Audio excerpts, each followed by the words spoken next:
Hey everyone, it's September 17th, and that means that if today is your birthday, you share with mass murderer John List, who got away with his crimes for 18 years. And that is him right up there.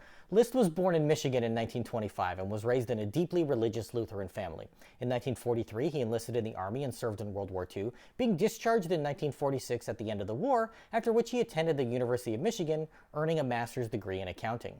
He met a woman whose husband had died in Korea and married her, forming a family with his new bride and her young daughter.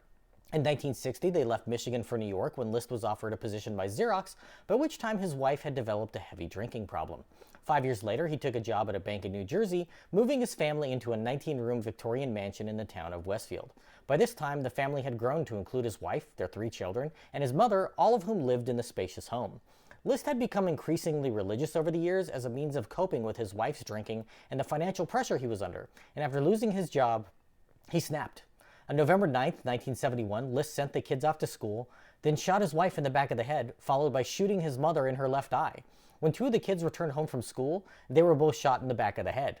Their remaining son was playing a soccer game, so List drove out to watch, then brought him home, and shot the boy 10 times.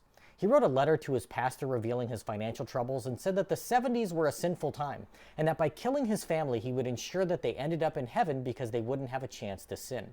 He also wrote notes to relatives to explain what he had done. But this wasn't a typical murder-suicide. He left the notes along with the bodies in the mansion's ballroom, then drove away to start a new life. He told friends and his children's school that the family was headed to North Carolina, so it wasn't until a month later that the tragedy was discovered. List's face was summarily plastered all over the news across the country, but he'd gotten away clean after a 1-month head start proved too much for detectives, and not much came of the case until 1989. America's Most Wanted was a hugely popular TV show at that time, and they featured the case with a clay sculpture of what List may look like 18 years after his murders. Friends of a man named Robert Clark remarked to one another about how much it looked like him. They knew him as a family man with a new bride living an idyllic life in Virginia after moving there from Denver. One neighbor called the police, and when they investigated, his fingerprints were found to be an exact match.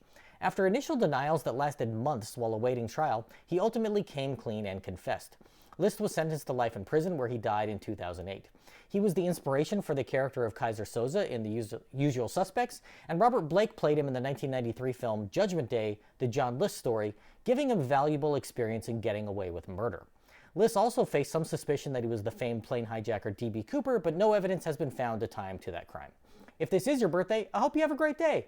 Leave me a comment so I can wish you a happy birthday. If you know someone whose birthday it is today, send them this video so they can find out all about their birthday twin.